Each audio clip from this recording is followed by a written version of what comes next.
Sir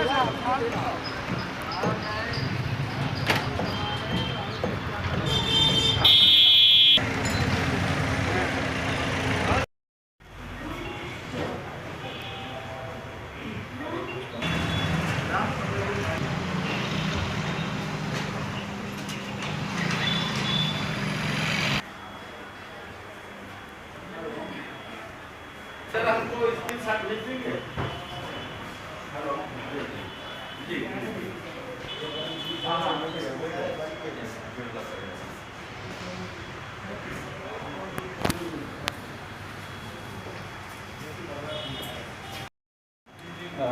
नमस्कार, मैं doctor Manmohan Shyam, गहन चिकित्सा विशेषज्ञ, मेडविन हॉस्पिटल मैदागिन वाराणसी से। सर, इस समय किस तरह की दिक्कतों का सामना मरीजों को करना पड़ रहा है? इस समय जो कोरोना की दूसरी वेव आई है और जिस स्वरूप में आई है और जिस क्वांटिटी में आई है, उसको देख करके बहुत ही बड़ी चुनौती का सामना हम सभी को करना पड़ रहा है। जितने भी लोग चाहे वो मेडिकल फील्ड से जुड़े हुए हों, हॉस्पिटल के माध्यम से लोगों की सहायता कर रहे हैं, शासन प्रशासन पुलिस या मीडियाकर्मी जितने लोग भी हैं, सभी लोगों के लिए यह एक आज के समय में बहुत बड़ा एक चैलेंज है कि कैसे हम लोग जो समस्या आई है उसको कैसे सभी लोग मिल करके इसका सामना करें और अधिक से अधिक लोगों की सेवा कर सकें और कम से कम क्षति को हम लोग सुनिश्चित कर सकें। जैसा कि पिछले लॉकडाउन में भी प्रशासन द्वारा आपके हॉस्पिटल को कोविड हॉस्पिटल घोषित किया गया था, इसके बाद जब वैक्सीनेशन आया, वैक्सीनेशन के लिए भी आपके हॉस्पिटल को ही पहले चुना गया और सबसे ज़्यादा वैक्सीनेशन आप ही के हॉस्पिटल में लगाया भी गया। उसके बाद फिर कोविड इस समय अपने चरम सीमा पे है, प्रशासन द्वारा आपके हॉस्पिटल को फिर कोविड हॉस्पिटल घोषित किया गया है और इस समय ऑक्सीजन की सबसे ज़्यादा किल्लत है, तो कैसे मैनेज कर पा रहे हैं सर? हम लोगों को पहले लहर में ही संभवतः यूपी का पहला कोविड हॉस्पिटल होने का सौभाग्य प्राप्त है और उस समय जबकि सारे लोग बहुत बुरी तरह से परेशान थे, कोई भी आगे आने से, क्योंकि कोरोना एक नया था और सबके मन में तरह तरह की भ्रांतियाँ थी।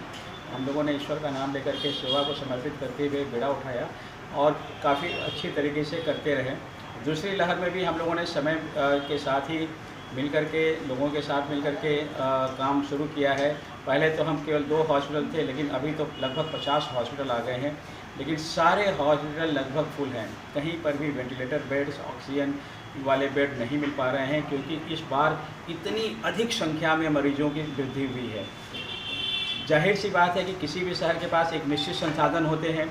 हमारे पास हॉस्पिटल बेड या उनसे संबंधित जुड़े हुए दवाइयाँ या फिर ऑक्सीजन, जो इसमें सबसे अहम बात है, ऑक्सीजन की प्रोडक्शन के लिए भी एक निश्चित कंपनियां हैं जो कि एक निश्चित रूप में काम कर रही हैं।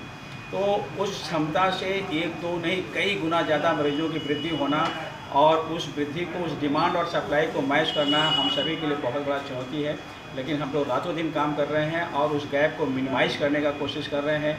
जो क्षति हो रही है उसको कम से कम हो सके ऐसा भरपूर प्रयास कर रहे हैं। रही बात ऑक्सीजन की, तो शासन ने बहुत अच्छी व्यवस्था करी है। लिक्विड ऑक्सीजन का भी बनारस को विशेष तौर पे बारीका देते हुए वहाँ पे सप्लाई हो रही है। ऑक्सीजन के सारे प्लांट हैं वो ऑप्टिमल स्टेज में काम कर रहे हैं।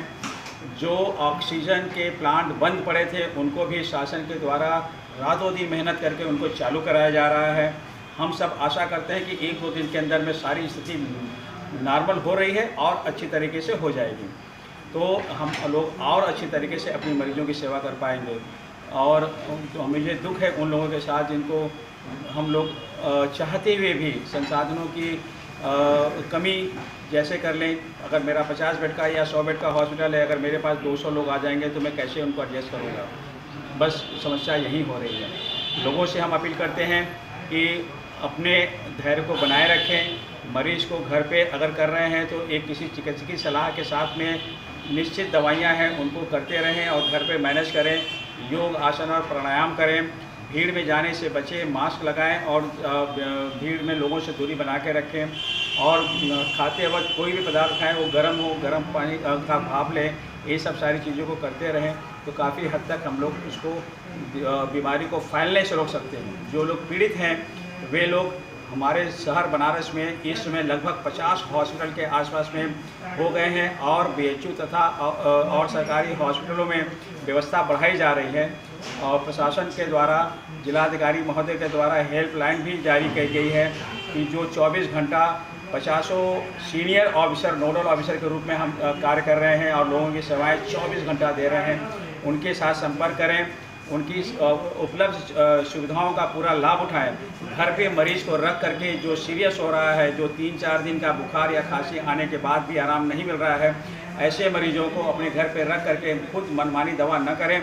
ज़रूर किसी चिकित्सक से अपना सलाह करके संपर्क करके और अपने मरीज का इलाज करें। अपने मन से कोई भी दवा खुद न करें।